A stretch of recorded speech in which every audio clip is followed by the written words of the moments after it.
Thanks for coming back to the latest episode of the Credit Clubhouse. We are your one-stop shop for all things credit. Before we jump into our next episode, we have an exclusive offer for our listeners.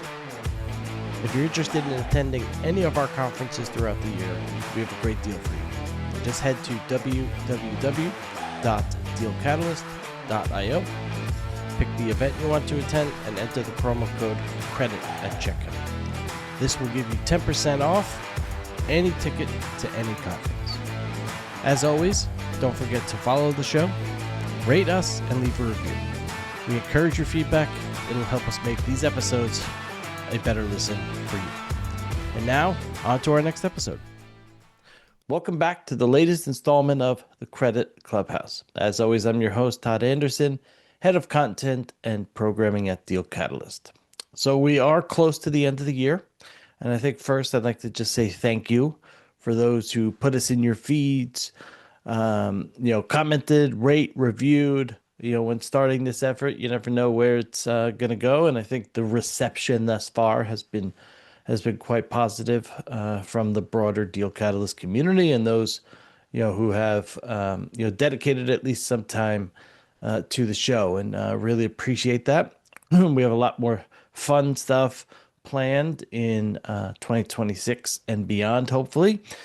So please do continue following the show. If you ever have comments, want to reach out, talk about the show, come on the show, please feel free to reach out to me. It's just todd.anderson@dealcatalyst.io. So thank you. It's been fun doing the show, and personally I see it as a passion of mine. And so I don't view this as a job at all. And so, before jumping into a couple of fun things, towards the end of the year here, just a couple of things caught my eye this week in the private credit world.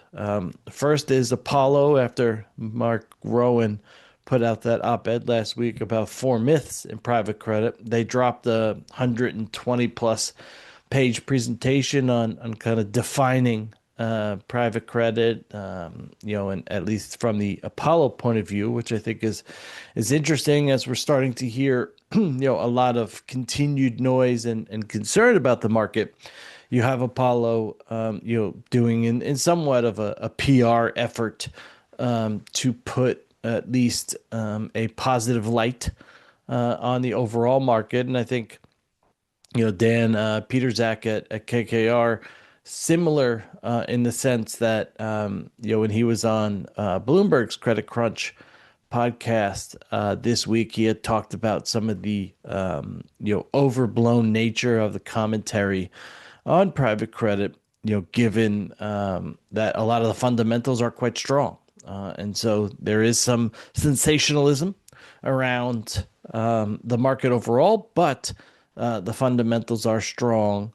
Where we are in the credit cycle, and what does some of the, underlying issues, what might say about the overall market, but generally speaking, private credit is on a solid footing. You did have the, I think, arrest or at least charging indictment of the Tricolor founder and CEO, which is, certainly plays to the fraudulent aspect of some of what went on with both Tricolor and First Brands. But another item that caught my eye, and it was just this morning when thinking about kind of some of the things I wanted to talk about here on the show today, is a German pension fund. It was just reported in Bloomberg this morning. Lost, I think it was about 1.3 billion in private markets.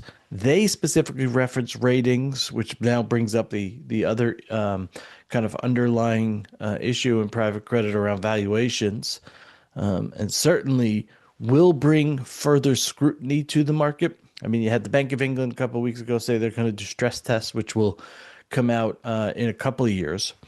And now you have, lawmakers, certainly in the U.S., starting to look at what these markets are becoming, whether or not there's systemic risk in them. There's also, I think, an unclear definition on exactly what people consider private credit these days.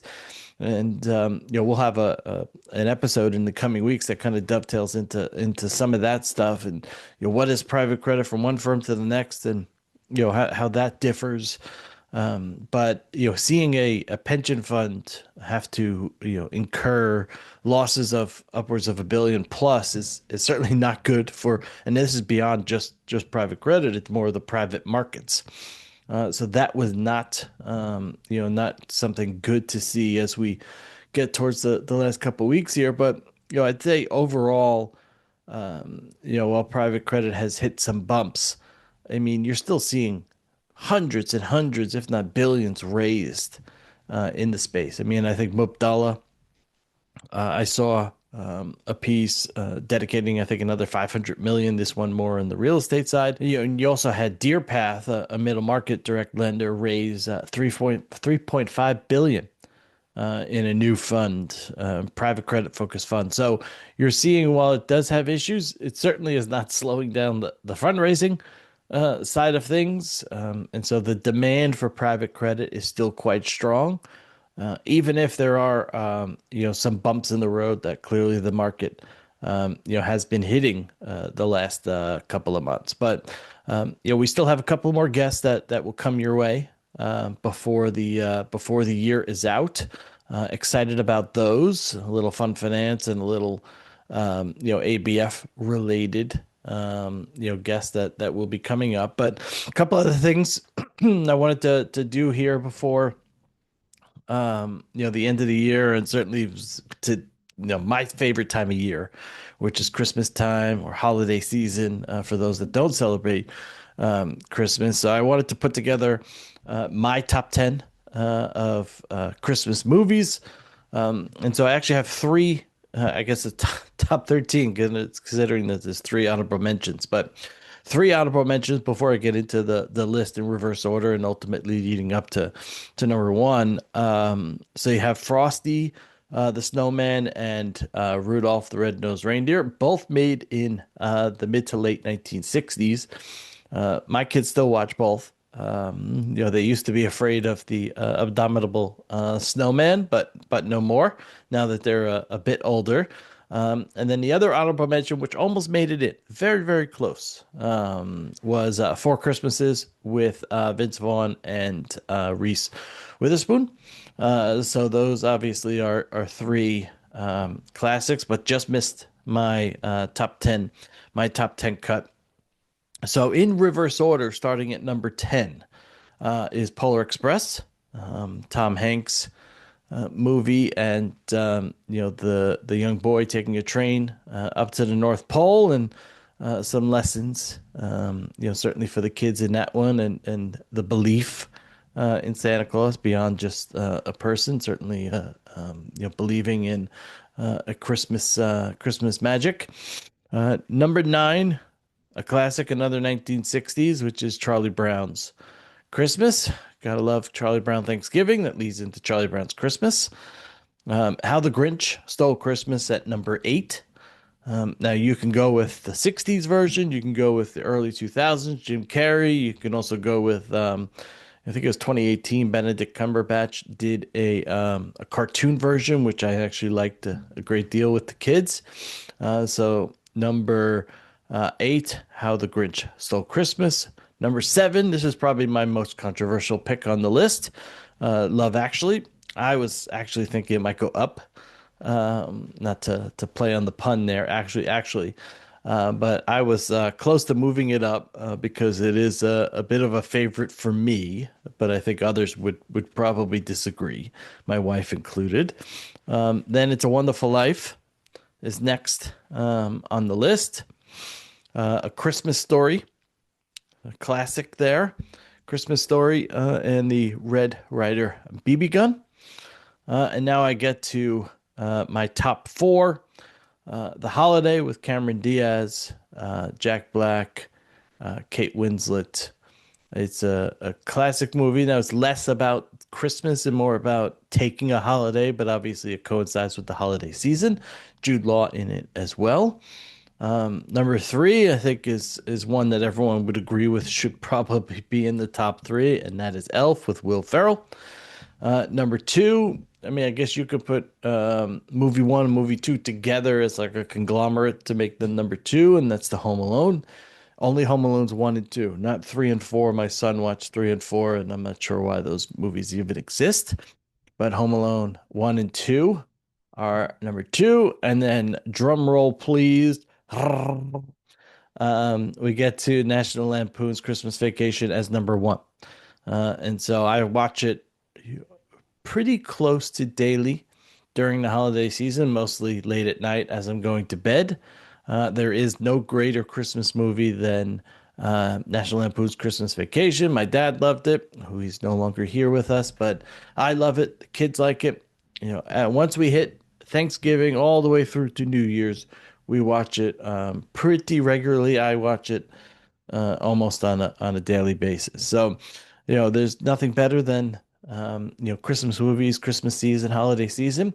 And so that's my list. I'd be curious to hear your list. Feel free to reach out, or when I put this on LinkedIn, respond to me for a little fun and some holiday arguing. And then a couple other things I wanted to get to. I mean, first, last night's insane football game, and what constitutes a 2 point conversion, which is pretty controversial apparently. But watching Seattle and LA essentially duke it out, though I'd say LA is probably the better football team, though.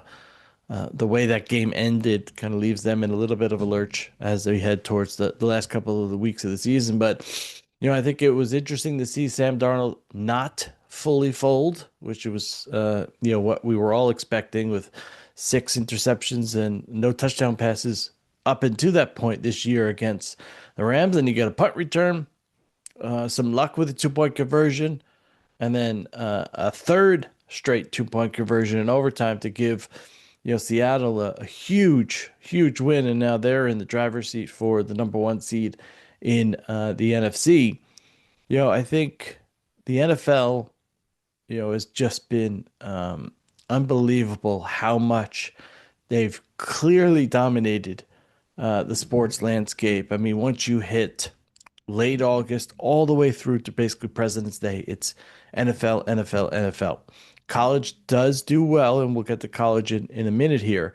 But if you look at the ratings and the opportunities, and when it comes to TV rights and bringing it a little bit close to the world that I live in private credit and structured credit and the like, there are becoming more and more opportunities because of this one thing, without a doubt, performs when it comes to television is live sports.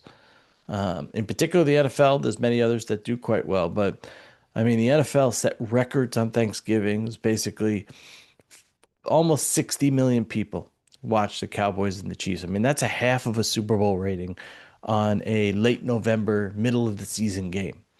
And so when you couple that with valuations of teams, as well as the inordinate amount that is generated from TV rights, and the fight that you'll probably see in coming years between streaming platforms and network television, I mean, there is just so much money and capital to go around, and that the sport is generating.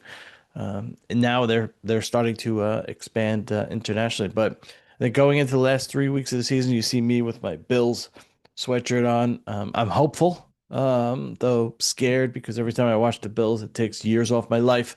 That the Bills can kind of get themselves into an advantageous position, and given that Mahomes, Burrow, potentially Lamar Jackson, all will not be playing, I think Josh Allen has a unique opportunity this year to potentially take a run to the Super Bowl. But as a Bills fan, we know it tends to end in heartbreak. So I'm not going to make any predictions on the NFL. But turning my attention to college, because as the controversy continues to kind of go around the college football space, given that my Notre Dame Fighting Irish were left out, I think the one thing you can say about the playoff is, while controversial, has taken the sport to the next level. It is, without a doubt true that college football is probably the fastest growing sport in the US. I mean, just take the NBA Cup. This is that midseason tournament, which technically means nothing, but the players have played hard for it. So I have to give the NBA some credit in terms of gaining the interest of players. But you had the NBA Cup final the other night and semifinals, and you had ratings that were just over a million, basically. I think 1.4 or 5 for the Knicks semifinal game. And then if you look at what the Boise State bowl game did, this is a nondescript 38 to 10, 24-3 at halftime. Pretty ugly, disinterested bowl game. Almost 4 million people watched that compared to just over one for the NBA and the NBA Cup, which is supposed to be a premier event in the NBA season now. I mean, that is a damning rating for the NFL, for the NBA. And then if you would have put an NFL game against that, I mean, they would have crushed it by, probably 20 million. And so football is certainly continues to be king. And, the playoff has been a genius move by the NCAA. And while it comes with a lot of problems, and the sport itself has a lot of problems, litigation, legislation, one thing is clear is that the sport has never been more popular. I mean, even these ratings shows week by week, starting in I think mid-October, it's genius. All it does is have people talking about the sport for 3 months, over and over and over again. And when you get someone as much of a lightning rod as Notre Dame, you see that it just generates views and clicks and listens and shares and the like. And it's just a phenomenal change that the sport made. And it's hurt some of the traditional nature of the sport, the bowl games and conference championships. But I think it's taken the overall sport to the next level. And, I think the thing they need to figure out, and no one's done it because the NCAA is toothless, the conferences hold all the power. And will a super league be created? I mean, we talked a little bit about this with Stuart Mandel a couple months ago at the Athletic. The sport's in a weird position. It's never been more popular. The playoff has taken it to a next level, but yet it's never been more fractured, at risk of litigation and other legal challenges to it. But it's got millions of people watching its every move. And so, when you look at the deal even that the University of Utah made with Otro Capital, I mean, you had the Big Ten that almost sold off a equity stake to UC Investments that would have infused billions into the Big Ten. And then you have Otro Capital and the University of Utah football program that infuses hundreds of millions of dollars into them, which has now set off someone in Congress coming to the table with, I think, the Protect Act, which is supposed to stop private equity firms from owning parts of the college football teams or college athletic departments due to the college's nature of being tax exempt. So we'll see where that goes. But I think you're going to continue to see the merging of private equity and private credit and sports in coming years. And that's something we're going to explore a lot more here. I love watching sports. I mean, outside of obviously kids and family and work, it's pretty much all I do.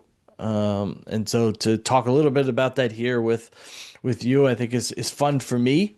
And hopefully you guys find it useful. And I'll try to make the direct connection as much as I can. But ultimately, I think podcasts should be fun. They don't always have to be super serious.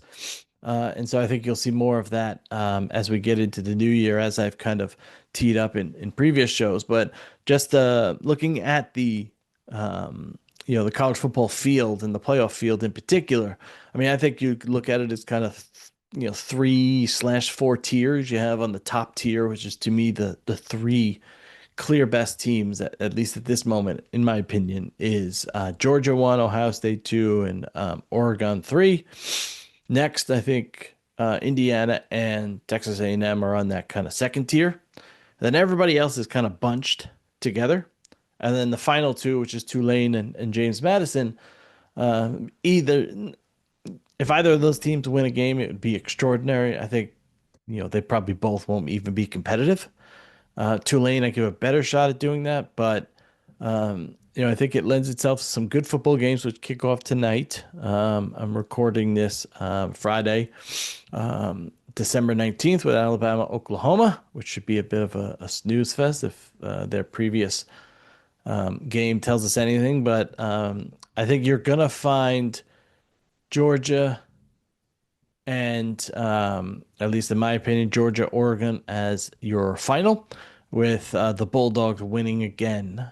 So some things I guess are that are old or new again, but I'd be curious to see how Indiana and Texas Tech and Texas A&M do. I mean, Indiana had the benefit of playing in the playoff last year. They got rolled by my Irish. But coming back this year, having the Heisman Trophy winner, it used to be a bad thing in the traditional college football world we used to live in. When the Heisman Trophy winner would go to the final game, whether it be a big bowl game or a national championship game, they tend to perform badly. So I'm curious how Fernando Mendoza will perform. But I think you'll find that it's either Georgia, Ohio State, or Oregon that will win. I'm curious to see if Texas A&M, Indiana, and Texas Tech in particular can get to a championship game. Unfortunately, my Irish, who I think would have been on that top tier, did not make it and were left out. I think that won't happen again, especially given that they do have an in next year based on an MOU that they signed with the playoff committee back in the spring. But hopefully you enjoyed my top 10. I do hope you share your top 10s, or at least some of your top holiday movies with me, whether on LinkedIn when promoting this, or you can reach out to me anytime. Just todd.anderson@dealcatalyst.io. And continue watching, continue listening, continue joining me. I really appreciate it. As I mentioned at the top, your time. Time is precious, and you spend a little bit with us every week. So thank you, and until next time. Thanks for coming back to the latest episode of the Credit Clubhouse. We are your one-stop shop for all things credit. We have an exclusive offer for our listeners. If you're interested in attending any of our conferences throughout the year, we have a great deal for you. Just head to www.dealcatalyst.io, pick the event you want to attend, and enter the promo code CREDIT at checkout. This will give you 10% off any ticket to any conference. As always, don't forget to follow the show, rate us, and leave a review.